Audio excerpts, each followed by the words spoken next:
Dan yang keempat pada kesempatan ini insya Allah kita akan bahas lanjutannya di poin ke-23 dari 70 pelanggaran wanita. Tapi ini masuk di subjudul khusus masalah rumah tangga.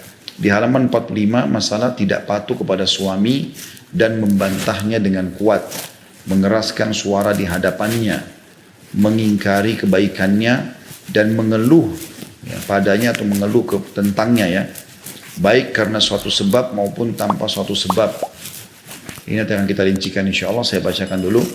Beranjak daripada dalil Bibi Husain ibn di sini Husain bin Husain ya. Ia berkata, "Ataitu Rasulullah sallallahu alaihi wasallam fi ba'dil haja. Faqala ayyu hadhihi adatu ba'lin?" Qultu na'am. Qala kaifa anti lahu? Qalat ma aluhu illa ma ajaztu anhu. Qala aina anti minhu? Fa innama huwa jannatuki wa naruki. Aku pernah datang kepada Rasulullah SAW untuk satu keperluan. Maka beliau mengatakan, siapa ini yang datang? Apakah mempunyai suami? Aku menjawab, iya. Ini kebetulan yang datang seorang wanita. Beliau bertanya, bagaimana engkau pada saat bersamanya? Bagaimana kehidupanmu sekarang bersama suamimu? Aku menjawab, aku tidak mengurangi kepatuhan kepadanya, kecuali bila aku tidak mampu melakukannya. Maka Nabi SAW bersabda, apa artinya engkau dibandingkan dengannya? Ya. Sesungguhnya ia adalah surga atau nerakamu. Hadis riwayat An-Nasai. Juga sabda Nabi SAW, saya baca dulu hadis yang kedua baru kita syarah dari awal insyaAllah. Setelah syarah baru kita lanjutkan lagi sisa paragrafnya ya. Yaitu sabda Nabi SAW kepada seorang sahabat yang mulia namanya Mu'adz bin Jabal radhiyallahu anhu.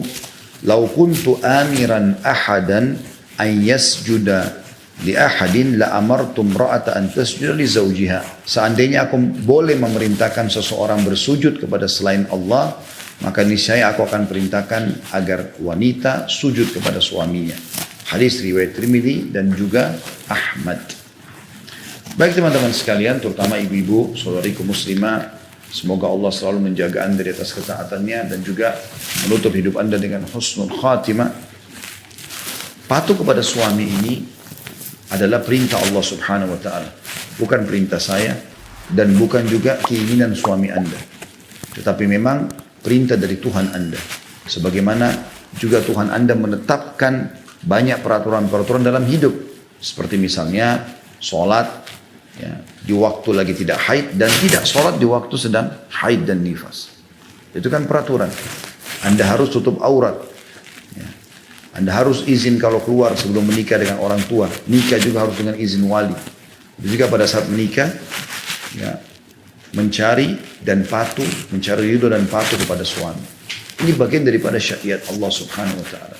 Allah lah yang telah menjadikan laki-laki yang sekarang berstatus suami ibu adalah orang yang dari dia Anda bisa mendapatkan rahmat Allah Subhanahu wa taala. Sebagaimana kita misalnya kalau kita posisikan sebagai anak, bagaimana Allah menjadikan orang tua kita adalah ajang pahala buat kita. Ya, jadi Allah menjadikan mereka-mereka ini, mau orang tua kita adalah orang soleh dan soleha, suami istri, ataupun orang fasik, orang jahat, bahkan orang kafir pun, tetap Allah membuat ada variabel hukum yang tersambung di situ yang membuat kita bisa panen pahala. Ini dulu dalam mukaddimah kita. Jadi sebenarnya kasuistik kalau kita bahas judul pentingnya atau kewajiban patuh seorang istri pada suaminya, itu adalah perintah Allah kepada anda wahai setiap muslimah. Allah menginginkan anda patuh kepadanya. Bukan masalah suami, tapi karena perintah Allah Subhanahu wa ta'ala. Apakah anda sudah tahu teman-teman sekalian, sujud ke Ka'bah itu bukan karena Ka'bahnya, tapi karena perintah Allah Subhanahu wa ta'ala. Itu kan perintah. Jadi bukan karena batunya. Kita enggak sembah Ka'bah. Kita enggak sembah batu. Karena itu adalah bangunan. Tapi karena ada perintah di situ maka kita melakukannya. Ini bentuk kepatuhan kepada Allah Subhanahu wa ta'ala.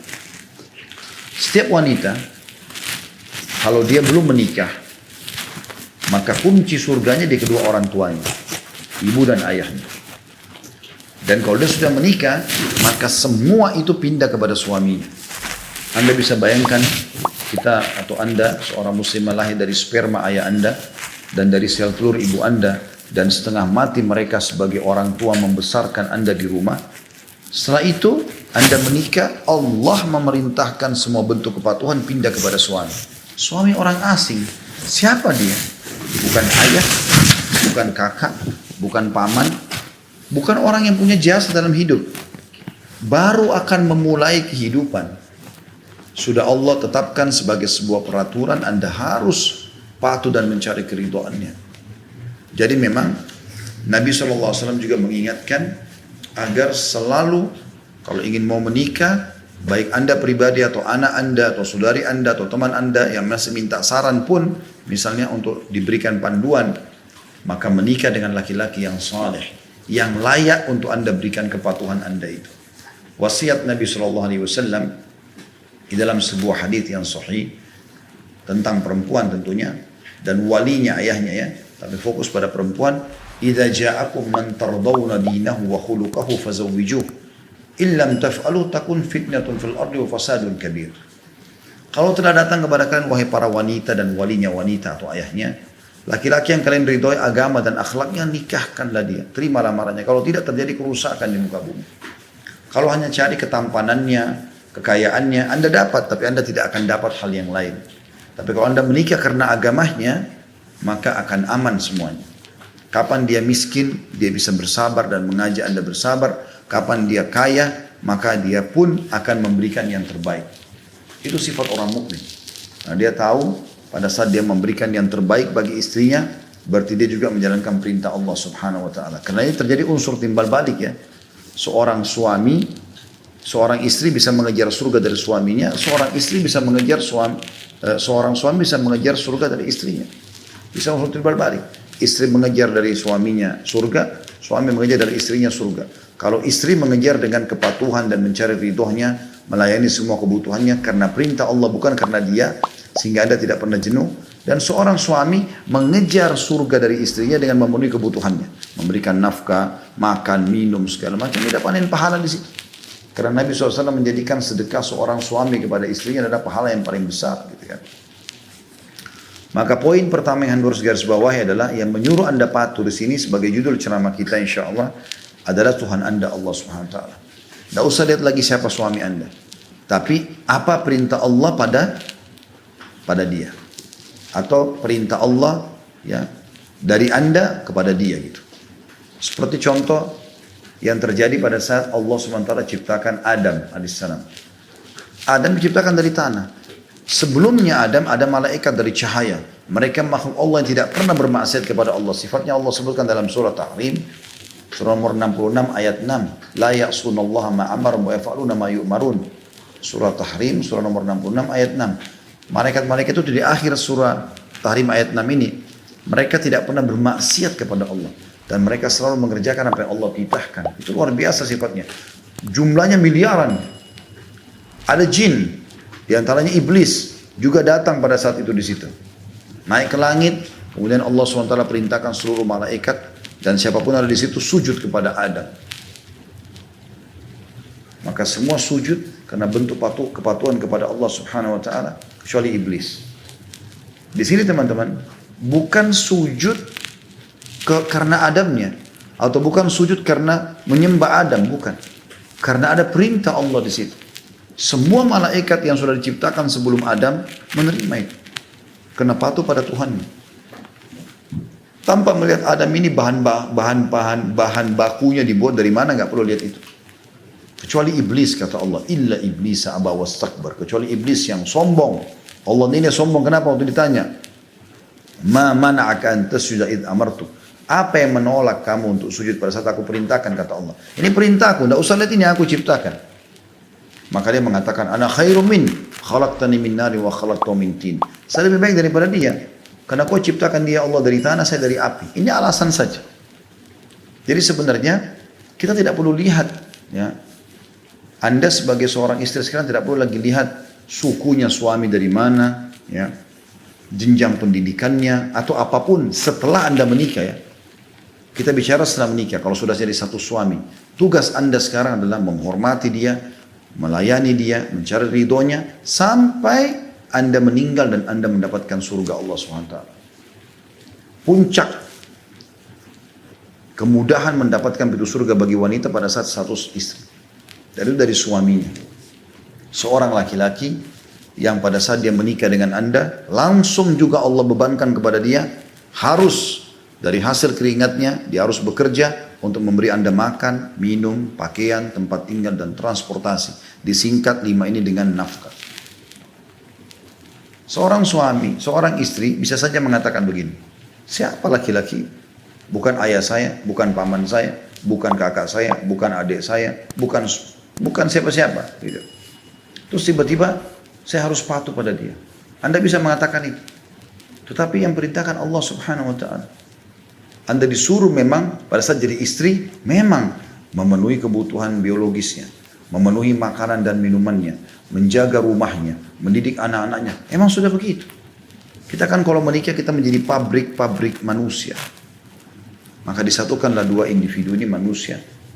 Dua manusia ini laki-laki dan perempuan, dua jenis kelamin ini. Dari situ memang diperintahkan Allah SWT. Begitu juga suami bisa mengatakan sebenarnya, kalau kita balik contohnya, supaya lebih mudah difahami, misal suami bisa berkata, siapa perempuan ini? Saya setengah mati banting tulang, kerja dalam sebulan, hasil saya dia yang nikmati. Dia beli makanan, beli minuman, jalan-jalan, nikmati mobil, nikmati ini, nikmati itu. Bahkan yang mayoritas menikmati fasilitas di rumah adalah istri. Dia nikmati AC lebih banyak, dia nikmati makanan lebih banyak. Suami cuma datang pulang kerja nanti malam hari, gitu kan. Besok pagi sudah aktivitas lagi, seperti itulah. Bisa saja dia berkata, siapa orang ini? Kok enak benar dan nikmati hasil keringat saya? Tapi bukan itu yang kita lakukan. Karena yang perintahkan suami untuk memberikan nafkah adalah Allah. Walaupun perempuan itu baru dikenal sekarang. Walaupun perempuan itu baru dikenal. Bahkan Allah SWT mengatakan dalam surah At-Talaq, A'udzubillahi minasyaitonirrajim, askinuhunna min haitsu sakantum. Saya ulangi, askinuhunna min haitsu sakantum min wujdikum wa la tudarruhunna litudayyiqu alaihim. Artinya, tempat tinggalkan para istrimu di tempat yang paling layak yang kau tinggali, yang paling bagus. Kau bisa dapatkan lokasi yang paling bagus, rumah paling nyaman, tempatkan mereka. Dan Allah bilang apa? Jangan sempitkan hati mereka. Ya. Jangan kalian mengganggu mereka, menyempitkan mereka sehingga tidak nyaman. Di rumah nggak ada makanan, nggak ada minuman, bocor sana sini, kepanasan. Padahal dia mampu, kecuali kalau dia tidak mampu. Maka di sini bukan masalah orang ini saya kenal sekarang atau saya kenal baru saya kenal atau sudah lama saya kenal. Tapi kasusnya adalah begitu jadi suami berarti sudah saatnya ada hukum-hukum Allah berlengket pada dia. Seperti teman-teman juga gini.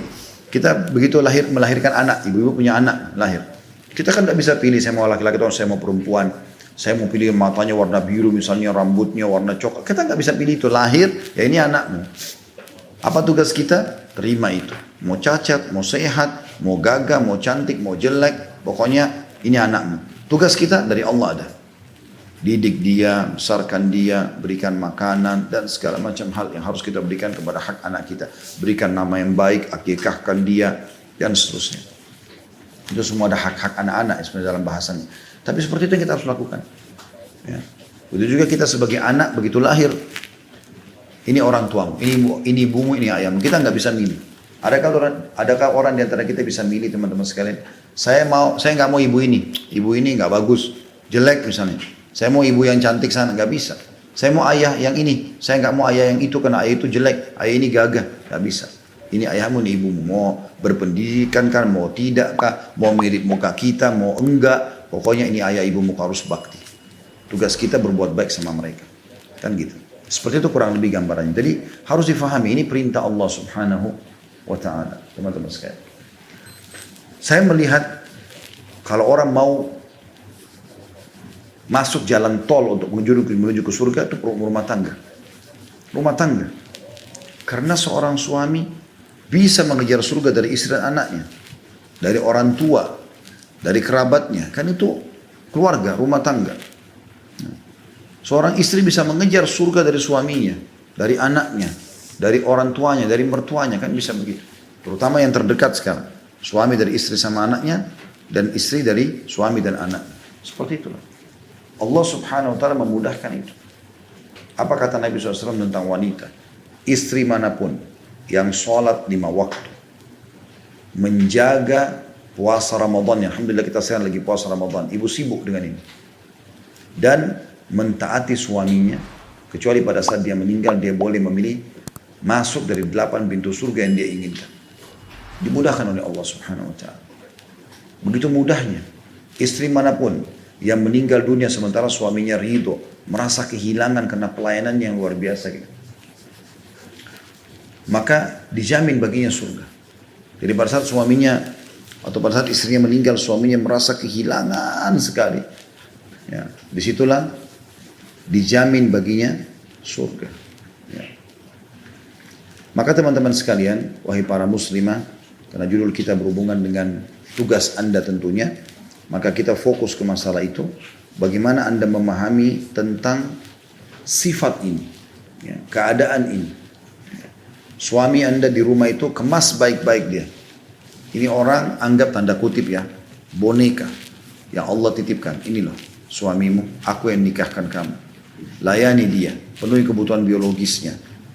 Rapiin bajunya, gak bisa cuci sendiri pakai pembantu, gak apa-apa. Lakukan apa yang terbaik buat dia, kejar semua keridoannya. Maka saya akan jamin bagimu surga. Allah akan membalas langsung. Saya pernah membahasakan pada istri saya begini, ibu sekalian. Saya sama kamu ini ibaratnya seperti pegawai di satu perusahaan itu namanya rumah tangga. Pemiliknya, ownernya adalah Allah Subhanahu wa Ta'ala. Allah memerintahkan saya sebagai suami, ini istrimu, berikan dia nafkah, penuhi makan, minum, pakaian, tempat tinggal, transportasi semampunya, dan saya akan balas kamu Khalid sebagai suami. Berikan dia pendidikan, ya, penuhi kebutuhannya. Karena saya akan balas. Kamu juga sama. Allah Subhanahu wa Ta'ala sedang bicara sama kamu sebagai istri, mengatakan, hai fulana, ini suamimu, penuhi kebutuhannya, makanan, minuman, pakaian, segala macam, ya, penuhi kebutuhan biologisnya, taati dia, kalau keluar izin segala macam, karena saya akan berikan balasan. Seperti itulah. Jadi kita sedang berada di sebuah jalan tol menuju ke surga. Kematian kita kalau kita sudah berbuat baik dalam rumah tangga, sudah cukup untuk membawa kita ke dalam surga. Ya. Di YouTube itu insya Allah masih ada ceramah saya judulnya Jalan Tol Menuju ke Surga. Oleh karena itu teman-teman sekalian, wanita muslimah, semoga Allah rahmati Anda. Bagaimana Anda memahami sabda Nabi SAW yang sudah saya bacakan tadi, pada saat wanita tadi Bibi Husain bin Husain ya, yang datang kepada Nabi SAW ingin menyampaikan hajatnya. Kemudian Nabi SAW tanya, siapa yang datang ini? Dia mengatakan, saya fulana binti fulana. Maka Nabi SAW tanya, apakah kau punya suami? Dia mengatakan iya. Lalu Nabi SAW tanya, bagaimana kau dengan melayani suami? Dia bilang, saya selalu patuh pada dia, kecuali yang saya tidak mampu. Kata Nabi SAW, ya, kamu harus perhatikan baik-baik karena suamimu surgamu atau nerakamu. Artinya biar kau tidak mampu, usahakan kau bisa memampukan diri. Walaupun tidak harus memaksakan diri di sini. Maksudnya di sini dalam arti kata tanda kutip ya. Bagaimana kau berusaha. Jangan hanya karena malas. Saya pernah temukan kasus begini. Mana ada seorang ibu di pengajian bilang sama saya, Ustaz, kan tadi bicara masalah layani suami nih. Saya kadang-kadang kalau malam, tengah malam, lagi ngantuk, suami saya tiba-tiba minta makan. Tapi lagi ngantuk, saya bilang ambil aja sendiri deh. Gitu kan. Saya nggak layani. Apakah saya berdosa? Maka jawaban saya, tergantung suami Anda ridho atau tidak. Kalau dia ridho, ya nggak apa-apa, dia istri saya memang lagi ngantuk kemudian dia. Tapi kalau dia tidak ridho, bisa Anda berdosa. Saya balik bertanya, kenapa? Apa susahnya ibu kalau berdiri mengambilkan makanan? Kan bisa saja mengambil makanan dengan mencari ridho Allah Subhanahu Wa Taala. Mungkin berat iya, tapi Allah SWT memerintahkan untuk melayani dia. Memang perintah Allah. Mirip dengan kalau ayah Anda, posisikan sekarang ayah Anda di situ. Anda sedang merawat ayah, kemudian ayah bilang, nak, tolong nak, ayah lagi lapar, ambilin. Anda ambilin nggak makanan? Kalau malam-malam walaupun ngantuk. Kalau Anda anak yang bakti, pasti Anda akan mengambilkan, kan begitu? Nah begitu juga dengan suami di sini. Begitu juga dengan suami, ya. Sama poinnya. Sampai pernah ada wanita datang kepada Aisyah radhiyallahu anha lalu berkata, ya Ummul Mukminin Aisyah, apakah kami berdosa kalau kami dipanggil oleh suami kami untuk melayani, maksudnya biologis ini ya. Tapi kami lagi sedang marah, lagi nggak mood, gitu kan. Apa kata Aisyah? Iya. Dan ketahuilah kalau seseorang di antara kalian di atas untanya, kemudian dia ya, sudah mau pergi, suaminya panggil, maka dia harus datang menjawabnya. Lalu kata wanita tersebut, bagaimana kalau kami sedang haid? Kata Aisyah radhiyallahu anha, aku akan menceritakan pengalamanku padamu. Satu malam, pernah malam karena Nabi SAW poligami, maka Nabi SAW datang dan aku sudah menyiapkan adonan roti untuk Nabi SAW. Kebiasaan Nabi SAW kalau masuk ke dalam rumah, beliau seringkali memadamkan lampu. Kalau kita lampu sekarang ya, zaman dulu orang pakai sumbu, ya, dipakai minyak zaitun lalu dibakar api sumbu gitu, kayak lilin gitu ya. Beliau biasa memadamkan, baru kemudian beliau berkumpul dengan istrinya. Maka pada saat itu Nabi SAW sempat memadamkan lampu, maksud saya tadi penerangan itu. Kemudian ternyata beliau, kata Aisyah radhiyallahu anha, masih memiliki hajat di masjid. Karena rumah Nabi SAW, rumah Aisyah dempet sama masjid. Maka Nabi SAW masuk pintu masjid masih punya hajat dengan para sahabat. Aisyah mengatakan, aku menunggu sampainya aku tertidur. Lalu datanglah Nabi SAW dalam kondisi pada saat itu lagi musim dingin yang sangat gitu kan, luar biasa dinginnya. Maka dan saya sedang haid, kata Aisyah. Lalu Nabi SAW datang dan mengatakan, hai Aisyah, hangatkan aku. Aisyah menangkapnya ini masalah biologis gitu. Maka kata Aisyah, ya Rasulullah, aku sedang haid. Kata Nabi SAW, merenggangkan kedua pahamu. Lalu Nabi SAW pun, kata Aisyah, meletakkan kedua pipinya yang dihimpit dengan pahaku. Ya.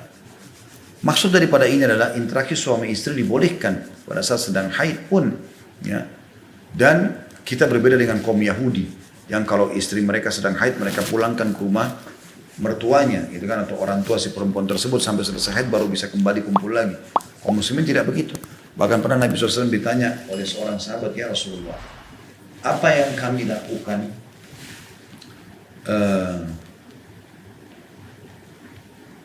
kalau seandainya istri kami sedang haid, apa yang bisa kami lakukan? Pertanyaan fokus kepada masalah biologis ya. Kata Nabi SAW, melakukan apa saja kecuali bersetubuhan, kecuali meletakkan kemaluan di kemaluan. Ya, jadi boleh saja melakukan apa saja. Kemudian Aisyah berkata radhiyallahu anha, kami ya para istri Nabi kalau ingin digauli oleh Nabi SAW sementara salah seorang dari kami sedang haid atau berhalangan nifas ya, atau haid ya, tepatnya haid yang sering di sini. Maka beliau memerintahkan kami mengeraskan kain di tempat keluarnya darah. Ya, kalau kayak zaman kita sekarang pakai pembalut barangkali ya. Kemudian beliau menggauli kami, mencari kenikmatan dengan cara. Karena diharamkan hanya meletakkan kemaluan di kemaluan pada saat haid dan nifas, dan meletakkan kemaluan ke dalam dubur. Ini yang haram. Selain daripada itu, Allah mengatakan dalam Al-Quran, Nisa'ukum harthun lakum fa'atu harthakum anna syi'tum wa qaddimu li anfusikum. Para istri kalian adalah ladang kalian, maka datangi ladang kalian sesuai yang kalian inginkan, gitu kan. Diperintahkan kepada para suami seperti itu. Jadi teman-teman, dalam pelayanan ini luar biasa. Begitu juga Nabi SAW perintahkan, ya, atau dalam agama kita juga diperintahkan laki-laki melakukan hal yang sama istrinya. Bukan berarti hanya kita bicara dari sisi istri saja, walaupun ini bahasan tentang ketaatan pada suami ya. Imam Ahmad pernah ditanya rahimahullah tentang seorang laki-laki berkata, wahai Imam, apakah kami dapat pahala kalau kami menggauli istri kami sementara kami lagi tidak mau, lagi marah, lagi jengkel? Kata Nabi SAW, kata Imam Ahmad, iya. Ini bukan hadis, tapi kata Imam Ahmad, iya. Karena kamu bisa niat untuk mendapatkan anak, keturunan, atau kau niat untuk memenuhi kebutuhan istrimu. Kan gitu. Juga kita kembali kepada istri. Ada hadis Nabi SAW yang berbunyi, wanita ahli surga adalah wanita yang kalau kau lihat kepadanya, maka kau akan senang. Dan itu ada memang di buku kita dituliskan ya. Nanti akan kita baca hadisnya insya Allah. Wanita ahli surga adalah wanita yang kalau kau lihat kepadanya maka kau akan senang ya. Dan kalau kau perintahkan dia akan tentu hadis yang semakna dalam buku kita ya. Dan kalau kau perintahkan dia akan patuh, dan kalau kau lagi tidak ada maka dia akan menjaga kehormatannya, maksudnya tidak berselingkuh. Itu yang dimaksudkan di sini. Jadi memang hak suami itu sangat tinggi di sisi Allah Subhanahu wa taala. Maka wahai saudariku muslimah, kejarlah surga dari suami-suami Anda. Di sini dari hadis yang kedua juga sangat luar biasa. Muadz bin Jabal radhiyallahu anhu, sahabat Nabi yang mulia, pulang dari negeri Yaman pada saat itu. mendakwahi orang-orang di sana. Ternyata begitu sampai Madinah tiba-tiba sujud di bawah kaki Nabi. Gak mau angkat kepalanya. Nabi SAW mengatakan, "Mahada ya Mu'ad, apa yang kau lakukan hai Mu'ad?" Kata Mu'ad, "Ya Rasulullah, di Yaman kalau orang menghormati seseorang, maka dia sujud di kakinya. Dan saya melihat anda paling layak orang saya sujudi." Maka Nabi SAW ucapkan kalimat ini, "Tidak hai Mu'ad, seandainya aku boleh memerintahkan seseorang sujud kepada selain Allah, niscaya aku akan suruh wanita sujud kepada suaminya." Apakah anda tahu teman-teman, sujud itu hanya untuk Allah. Dan sujud ini adalah sebuah gerakan yang sangat menghinakan diri. Kita meletakkan dahi dan hidung kita di tanah, ya, menundukkan seluruh tubuh kita. Itu bentuk penghinaan, gitu kan? Dan hanya boleh kita berikan kepada Allah Subhanahu wa taala. Tapi Nabi SAW mengatakan kalau boleh orang sujud kepada selain Allah, aku akan suruh suami atau istri untuk sujud kepada suaminya. Ini maknanya bobotnya luar biasa gitu ya.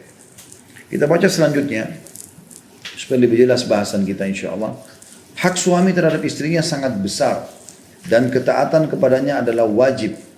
Sekarang saya lanjutkan paragraf selanjutnya ibu-ibu ya, halaman 47 ya. Hak suami terhadap istrinya sangat besar dan ketaatan kepadanya adalah wajib. Namun, mengapa sebagian wanita meremehkan kewajiban terhadap suaminya dan tidak mentaatinya?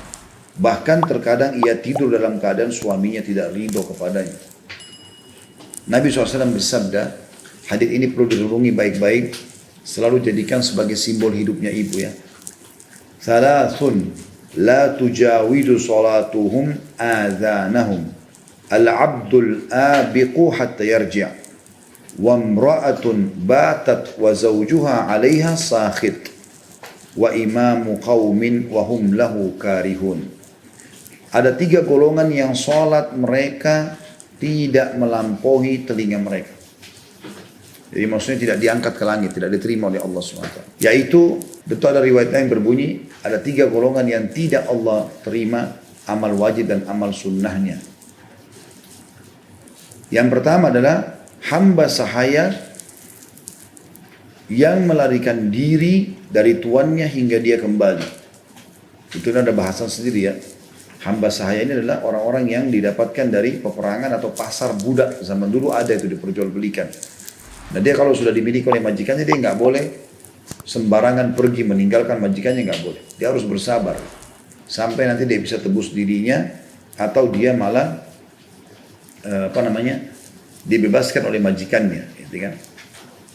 Tapi ini ada bahasa sendiri, saya tidak bahas. Sekarang kita pindah yang kedua, golongan yang Allah tidak terima amal wajib dan sunnahnya, yaitu wanita yang menghabiskan malamnya dalam keadaan suaminya tidak ridho kepadanya atau marah kepadanya. Ya, jadi ini jadi saksi bahasan kita, maka saya sarankan ibu-ibu sekalian jangan pernah nginapkan masalah. Ada masalah apapun, langsung diskusikan sama suami. Bicara baik-baik, minta sarannya, minta keridoannya, gitu kan? Nanti kita akan baca setelah ini hadisnya tentang masalah itu ya, insya Allah yang setelah ini nanti. Jadi di sini dilarang, bahkan bisa menyebabkan ibu biar sholat 1000 rakaat pun tidak diterima sama Allah SWT. Bukan cuma itu, sholat wajib pun Allah tidak terima.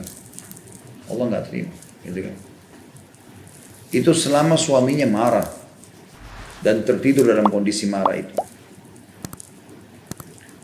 Dan yang ketiga, imam suatu kaum sementara mereka tidak menyukainya.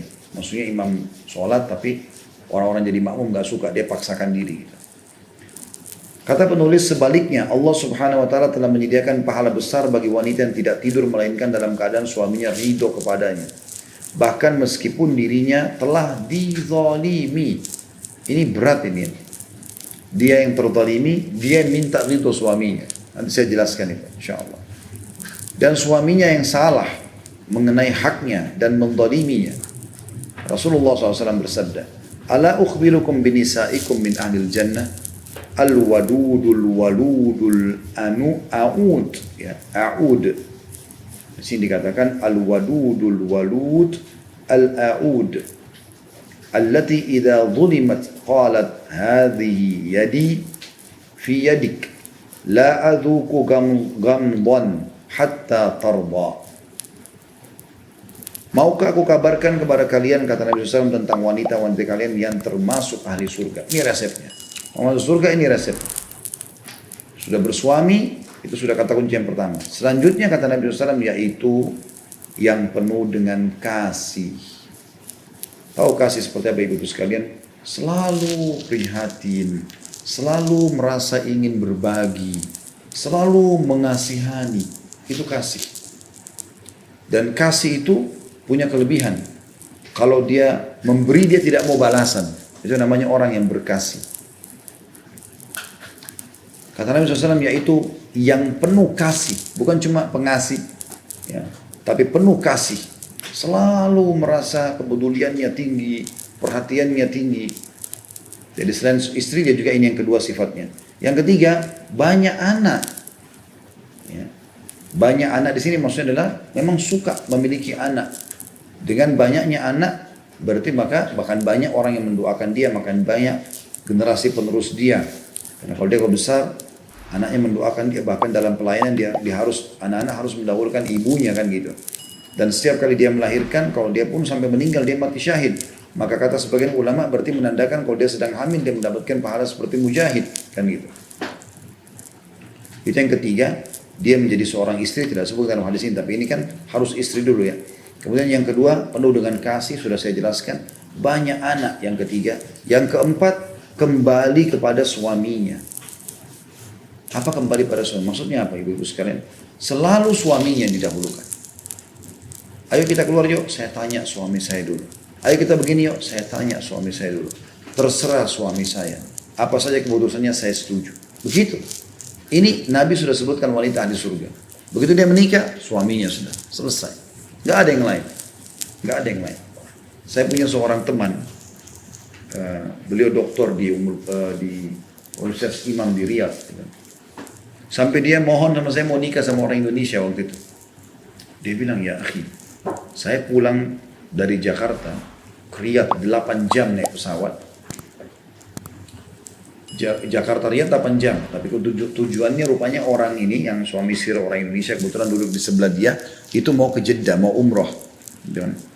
Dia bilang saya duduk di sebelah mereka. Biasanya saya 8 jam itu sibuk dengan tidur, dia bilang. Saya tidur atau saya baca buku, tapi umumnya saya tidur, dia bilang. Tapi baru kali ini 8 jam saya nggak tidur sama sekali. Dan saya tersibukkan memperhatikan suami istri, terutama istri seorang Indonesia ya akhi.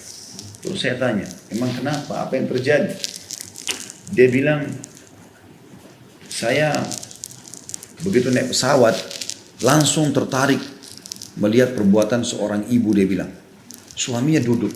Selama 8 jam suaminya jarang berbicara kecuali sama dia saja. Dan ibu ini 8 jam gak tidur sedikit pun. Dia sibuk lihat muka suaminya. Sebentar apa yang dilapkan di wajahnya. Sebentar diajak ngomong. Kadang-kadang bahkan suaminya belum ngomong, dia udah tahu suaminya mau apa. Dia udah berdiri ngambil teh, dicampur susu, ambilin air. 8 jam sibuk mencari pahala dari suaminya. Sampai dia bilang, saya bilang sendiri dalam diri saya, ada wanita yang sudah paham agama seperti ini. Dia bilang gara-gara itu Khalid, saya mau nikah sama orang Indonesia. Walaupun mungkin dia tidak tahu, tidak semua orang Indonesia begitu gitu kan. Tapi subhanallah dia bahasakan itu. Karena orang kalau sudah paham surganya ada di suaminya, dia akan sibuk dengan itu. Bagaimana dia mengejar yang terbaik dari suaminya. Ada seorang dosen kami di Madinah, dia nikah sama seorang kita, orang Indonesia. Kebetulan dia datang waktu itu berapa tahun yang lalu, mungkin sekitar 12-14 tahun yang lalu. Dia minta sama saya, tolong Khalid, saya mau menikah sama orang Indonesia. Saya ikhlaskan waktu itu di pengajian, ada yang mau, terus alhamdulillah menikah gitu. Syekh ini punya istri kebetulan di Madinah, dan istrinya yang melihat pada saat itu ya, melalui internet waktu awal-awalnya masih pakai warnet, masuk ada tirainya, maka istri yang lihat, dan sampai terjadilah pernikahan di cerita, dan sekarang sudah punya anak satu tentunya. Dan Masya Allah mudah-mudahan pernikahan mereka kekal sudah belasan tahun ya terhitung. Anaknya pun sudah gadis. Tapi yang jelas teman-teman sekalian, Syekh ini cerita sama saya, dia bilang, saya poligami Khalid, tapi saya belum pernah menemukan ada istri saya seperti ini. Dari sisi muamalah, ada satu poin gitu dia cerita. Saya nggak enak mau nanya apa itu, tapi dia bilang, saya akan ceritakan sama kamu. Saya cuma mau tahu, apakah semua wanita Indonesia begitu? Saya bilang, baik Syekh, silakan. Lalu dia bilang, saya, karena beliau kebetulan buta, tidak melihat matanya. Dia bilang, saya masuk. Dan memang beliau Masya Allah sudah hidup mandiri gitu ya. Kalau masuk ke kamar hotel di Jakarta atau sebelum nikah pun, dia cuma bilang, Khalid ambilkan saya hotel bintang 5. Saya kaget dengan permintaan beliau. Beliau buta, bagaimana bisa bandingkan mana bintang 5, mana bintang 4, mana bintang 3 gitu.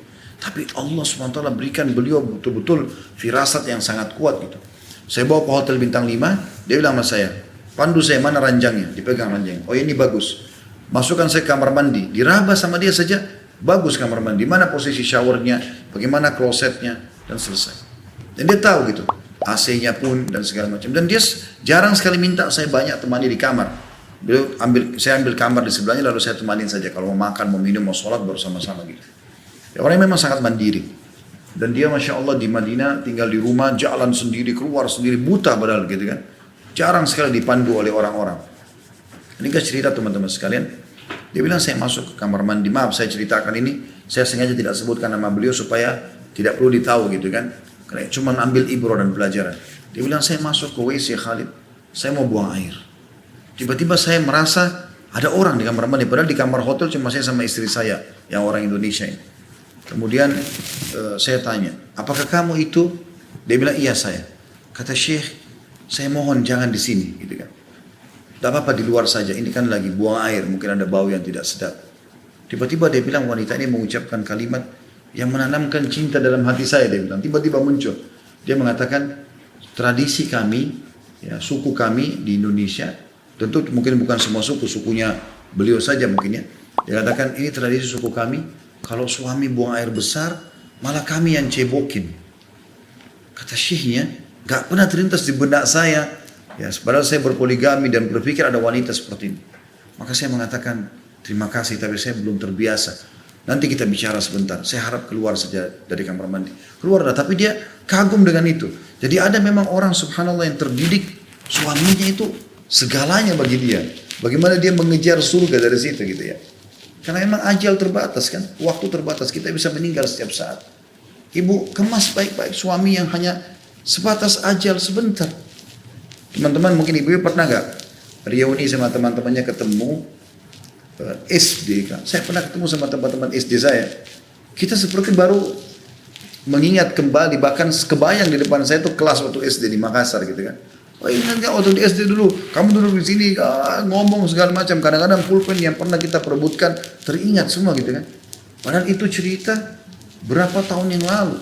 Kalau umur saya sekarang 45 tahun, masuk 46 tahun insya Allah. Ini waktu itu masih umur berapa di SD itu? Mungkin di bawah 12 tahun lah pokoknya, 10 tahun ya, kelas 5, kelas 4, kelas 5 SD. Maka kurang lebih kalau kita anggap 10 tahun yang lalu, berarti sekitar sudah 35 tahun berlalu. Tapi kita ketemu seperti baru kemarin terjadi, seperti itu kan? Nah seperti itu kehidupan kita dunia. Nanti kalau kita meninggal teman-teman, insya Allah kita berkumpul di surga dengan Allah SWT. Kita begitu, ingat gak dulu waktu di dunia, waktu di taklim ini, waktu di pasar ini, waktu di jalan ini, begitu, kayak baru terjadi kemarin. Makanya orang-orang ditanya nanti pada saat meninggal, Allah tanya ya, berapa lama kalian pakai waktu kalian di dunia? Kam labithtum fil ardi adada sinin. Berapa tahun kalian pakai di dunia? Qalu labithna yawman aw ba'da yawm. Mereka akan menjawab, kami seperti cuma melewati sehari atau dua atau beberapa hari saja. Cuma sebentar ukhti berbakti dengan dia. Cuma sebentar. Dan hadits ini yang mengatakan wanita ahli surga, saya akan rincikan sifat-sifatnya. Ya, selain memang dia jadi istri, juga dia berkasih. Ibu selalu, mungkin ibu bisa praktikin seperti contoh kasus anak, mungkin lebih gampang ya. Bagaimana sih ibu merasa kalau anaknya sudah depan matanya, berpikir dengan sifat kasih yang muncul. Anak saya sudah makan belum? Sudah makan belum nak? Kalau makan sini ibu yang suapin. Tadi enak gak makanannya? Mau apa lagi sayang? Kan banyak kita bahasakan kan? Itu bentuk kasih itu. Pertanyaannya, ibu lakukan gak pada suami? Bahkan mungkin ada banyak di antara muslimah sibuk dengan makanan, suaminya pulang di rumah ada makanan gak? Gak ada, sudah habis. Berapa kali saya temukan suami mengeluh begitu? Dia sudah setengah mati bekerja, gajinya pas-pasan, pulang ke rumah habis semua makanan. Belum lagi kadang-kadang jengkel sedikit saja sudah cukup membuat tidak masak, cemberut, membuang muka. Ini semua jauh. Mana sifat kasihmu? Kasih itu teman-teman selalu peduli dan ingin memberi yang terbaik. Bahkan saya bilang tadi salah satu makna kasih tidak berharap balasan. Memang dia kejar itu sifat kasih. Ya. Salah satu ciri wanita pengasih itu tidak pernah mukul anaknya. Dia sangat mendahulukan kasih sayangnya. Gak tega gitu loh mau mukul. Sama mirip, gak tega mau bebankan suami. Ada salah satu, saya sebutkan kakak saya, jazakallah khair, seorang wanita yang jadi buah bibir di keluarga kami. Sampai ayah saya pun mengatakan, anak ini ahli surga. Dia tidak pernah sampai sekarang sudah menikah mungkin 30 tahun lebih, gak pernah bebankan suaminya apa. Yang penting dia ada rumah disiapin, alhamdulillah. Dikasih uang dia belanja masak. Begitu hidupnya begitu aja. Standar aja begitu terus. Gak pernah tuntut apa-apa. Suaminya mampu belikan mobil, enggak usah. Udah itu mobil aja dipakai. Dia selalu gitu. Bukan ibu tidak boleh ada mobil, tidak. Tapi saya membahasakan kondisi itu. Terus saja dia berlalu dan memang betul. Suaminya pun merasa malu dengan dia. Karena gak pernah ada tuntutan gitu loh. Selalu saja berjalan, iya sudah, iya dimudahkan. Maka suaminya pun mungkin mau melakukan satu pelanggaran gak enak. Selalu coba kasih yang terbaik. Maka kadang-kadang suaminya itu kalau makan apa-apa dikasih, udah saya bawa pulang biar makan sama, disebutlah nama kakak saya itu. Karena dia merasa istrinya luar biasa gitu sama dia. Terjadilah itu teman-teman sekalian. Rupanya memang bentuk kasih ini kalau ada betul-betul melahirkan respon yang sama. Kasih itu kalau kita berikan, ya kita memberikan kepedulian, perhatian, ya pengorbanan tanpa berharap balas, maka yang terjadi unsur yang sama. Sebagaimana kita kalau berharap balasan, maka terjadi juga unsur yang sama. Seperti itu kan. Terus selanjutnya banyak anak, nanti akan kita bahas ini. Ada poin setelahnya insya Allah pertemuan akan datang. Tentang masalah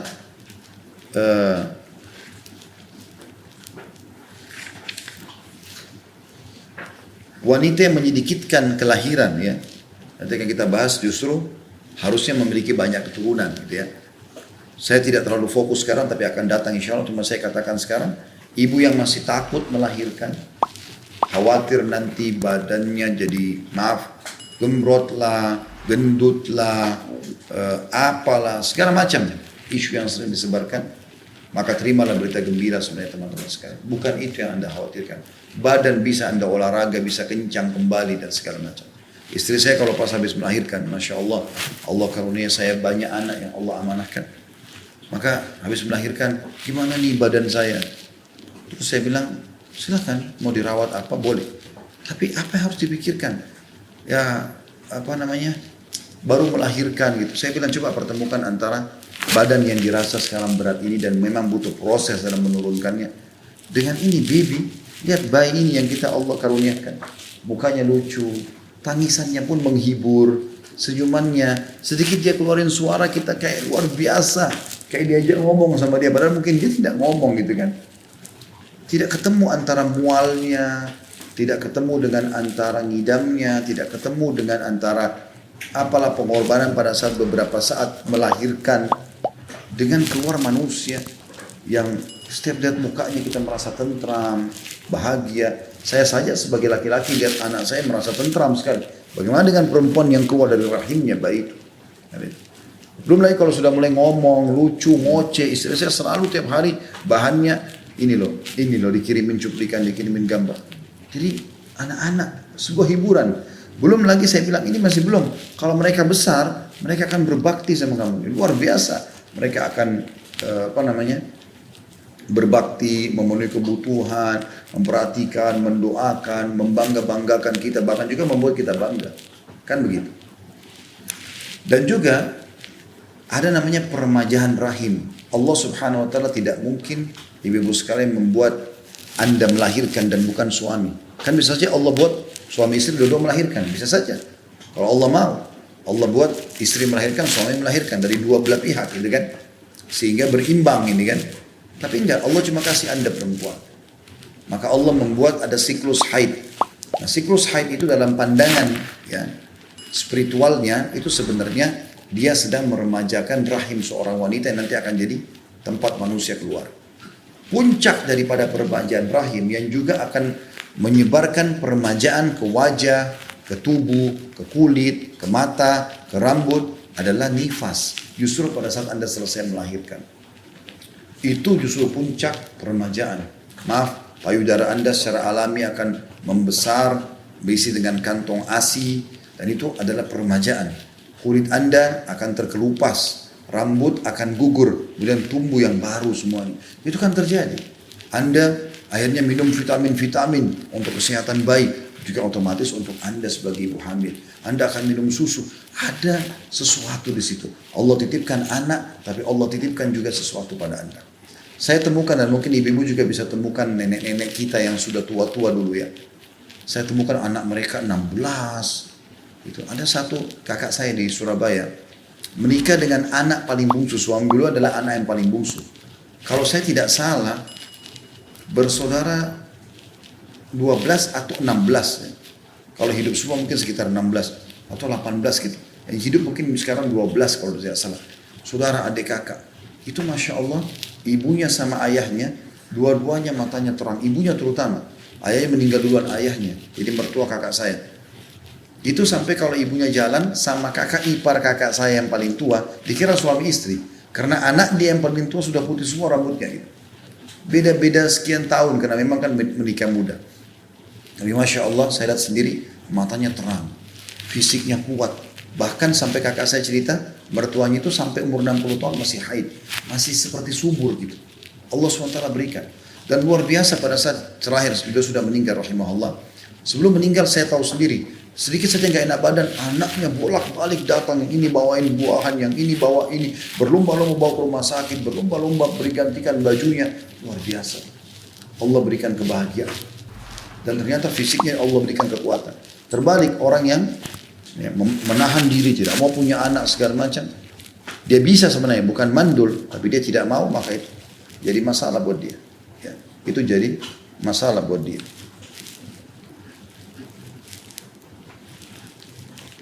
Kemudian selanjutnya, yang dizalimi, kembali pada suaminya, artinya selalu melibatkan suami dalam segala hal. Ya. Meminta saran-sarannya, dan jika dizalimi ia mengatakan ini tanganku di atas tanganmu, aku tidak dapat memejamkan mata hingga engkau ridho. Apa yang dimaksud di sini teman-teman sekalian? Yang dimaksud di sini sebagai penutup dalam bahasan kita adalah Anda harus mengenal karakter suami atau karakter laki-laki. Mungkin saya pernah sampaikan tapi saya ingatkan kembali. Karakter laki-laki yang dimaksud di sini adalah Anda perlu mengetahui saya dan suami Anda semuanya, wahai muslimah, itu kami diciptakan memang untuk alam luar. Makanya laki-laki disuruh sholat berjamaah di masjid, ngantar jenazah, cari nafkah, jihad, ya, semua di luar rumah. Anda perempuan dikasih melahirkan, ya, sholat di rumah lebih afdal, gitu kan? Anda dibuat memang suka dengan nata-nata, dengan masak-masak dan segala macam. Memang begitu. Maka sifat laki-laki itu, karena dia di alam luar, maka dia harus punya sifat defense, pertahanan yang sangat kuat. Orang kalau punya sifat defense yang kuat, kalau dia diserang dia akan menyerang atau dia akan bertahan dengan kuat. Nyata rahasia daripada sabda Nabi SAW, kalau dia dizalimi, ya seakan-akan secara zahir perempuan di sini justru yang terzalimi ya. Maka dia datang ke suaminya lalu pegang tangan suaminya, saya nggak bisa menjamkan mata sampai kau ridho. Ternyata ini cara yang paling luar biasa efektif yang melunakkan hati suami, melunakkan hati suami. Seperti itu memang. Bagaimana hati suami lunak di situ. Dengan cara inilah hati suami akan lunak. Ya, dengan cara ini suami akhirnya akan mengatakan tidak, saya yang salah. Dia akan akui kesalahannya. Allahu a'lam.